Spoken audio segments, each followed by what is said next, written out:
हो गलबा प्यार होने वाली से निरहुआ जी की दूसरी फिल्म थी, लेकिन उसी फिल्म से निरहुआ जी बन गए। और आपने जो समाज सेवा की बात की, उस फिल्म में मैंने सामाजिक संदेश देने की बात की। एक छोटी सी बच्ची की कहानी है जो खेसारी लाल जी की बेटी है।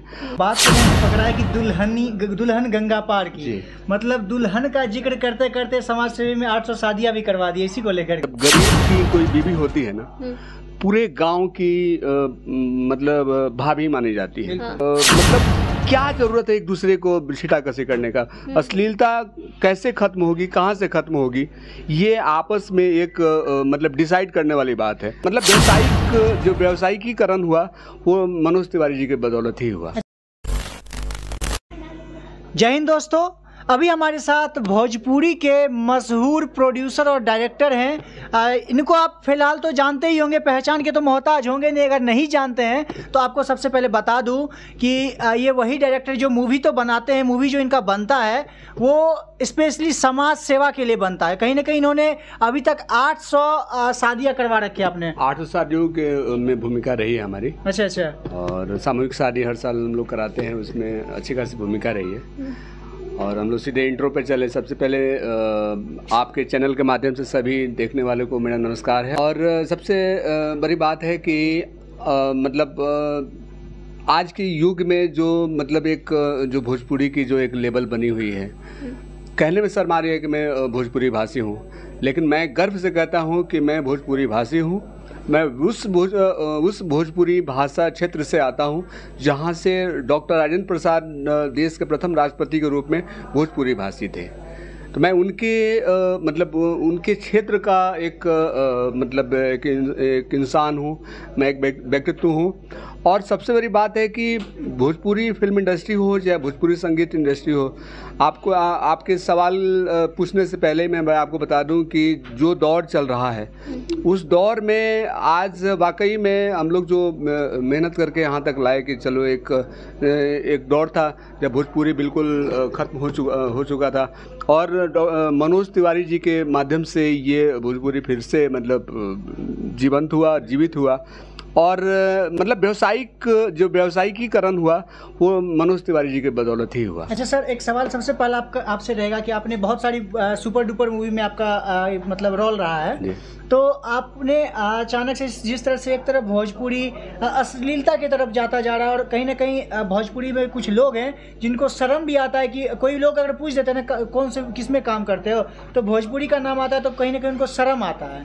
लेकिन आपने समाज सेवा का रूप अपना करके समाज सेवा की तरफ अपना दिलचस्पी बढ़ाते हुए अपने 800 लोगों की शादी करवाई है। ये सब का आइडिया आपको कहाँ से है? मतलब अश्लीलता से हट करके उधर कैसे चले गए? देखिए, मैं आपको बता दूं कि भोजपुरी इंडस्ट्री आज का जो दौर है, इस दौर से बहुत पहले से हम लोग जुड़े हुए थे। मैं आपको बता दूं कि 2005 और 6 के आसपास जब भोजपुरी इंडस्ट्री जब दोबारा से मतलब जीवंत हुई, इस समय कोई कलाकार आज के डेट में सुपरस्टार, डुपरस्टार जितने भी लोग आज कहे जाते हैं, मतलब कहने में भी बहुत अजीब लगता है, नाम दिया जाता है, लेकिन खैर उनका खिलाफ में मुझे नहीं बोलना है।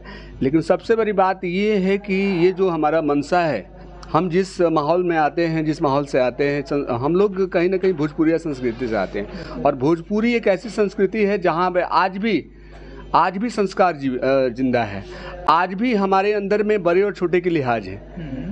वहीं पे मतलब अगर शहर में जाते हैं, चाहे मुंबई में, दिल्ली में, चाहे जहाँ भी हो, लेकिन वो लिहाज आज बिल्कुल नहीं है। लेकिन आज भी गांव में जाइएगा तो वो लिहाज है, भले ही मैं यहाँ पे क्वेश्चन करना चाहूँगी कि भोजपुरी का सच में बहुत ज़्यादा लिहाज किया जाता है, लेकिन ऐसी गाने आ रहे हैं ना भोजपुरी में अश्लील भरे, जिससे भोजपुरी को कहीं ना कहीं बदनाम किया जा रहा है। देखिए, अश्लीलता की बात आपको बता दें कि अश्लीलता कहाँ नहीं है। अश्लीलता मैं आपको बता दूं, एक छोटी सी एक बात मैं आपको बता रहा हूँ कि जब गरीब की कोई बीवी होती है ना, पूरे गांव की मतलब भाभी मानी जाती है। आपको इसका कहने का मतलब ये है कि कमजोर लोगों को टारगेट किया जाता है। तो हमारी भोजपुरी भाषा को टारगेट किया जाता है, लेकिन इनको ये पता नहीं है इस देश के प्रथम राष्ट्रपति इस भोजपुरी ने दिया है। इस और राजनीति के मतलब जो शिखर लोग रहे हैं, चाहे वो जयप्रकाश नारायण हो, चाहे कोई भी ऐसा नाम लीजिए, वो भोजपुरी ने मतलब दिया है। उस भोजपुरी को आज ऐसे नज़रिए से देखा जाता है सिर्फ हमारी कमजोरी है। कमजोरी क्या है कि हम लोग ठीक है, हम गाना गा रहे हैं, हम अश्लील गा रहे हैं, तो अश्लील गा रहे हैं तो वहाँ पे कभी मतलब क्या ज़रूरत है एक दूसरे को छिटाकसी करने का? अश्लीलता कैसे ख़त्म होगी, कहाँ से ख़त्म होगी, ये आपस में एक मतलब डिसाइड करने वाली बात है। आज एक बैकआउट वाली बात होती है कि हिंदी फिल्मों में बैकआउट करने वाली बात होती है, बहुत अच्छा भी लगता है कि चलो बैकआउट वाली बात होती है, तो क्या वो शब्द हमारी भोजपुरी में नहीं हो सकती है? आज सुनना कम कर दें, सुनना बंद कर दें, अगर ऑब्जेक्शन करना शुरू कर दें तो अश्लीलता कहाँ रहेगी? अच्छा सर, एक सवाल आपसे रहेगा कि जिस तरह से भी अश्लीलता को लेकर के आगे बढ़ रहे हैं और आपकी बहुत सारी मूवी मतलब सबसे पहले तो आप अपनी कुछ मूवी के बारे में बताएं कि कौन कौन सी मूवी। मैं आपको बता दूं कि मैं फिल्म इंडस्ट्री में एंट्री किया अनुपम खेर जैसे सरीखे, मतलब पहले तो आर्टिस्ट रहे, बाद में वो डायरेक्टर बने।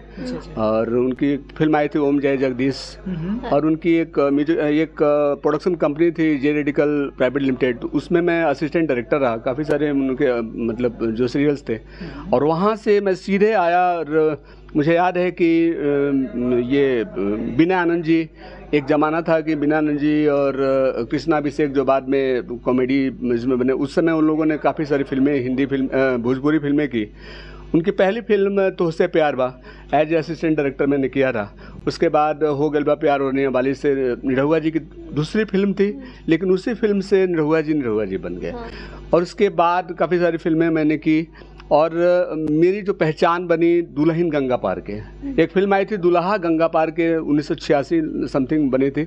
और मैंने 32 साल के बाद, मतलब एक तरफ दुल्हा गंगा पार के था और 32 साल के बाद उस टाइटल पर किसी का नज़र नहीं गया, लेकिन मैंने वो टाइटल बहुत मेहनत से दुल्हन गंगा पार के बनाया। और फिल्म बहुत अच्छी, मतलब आज भी अगर आप यूट्यूब पे अगर अवेलेबल है देखेंगे तो आपको अच्छा लगेगा।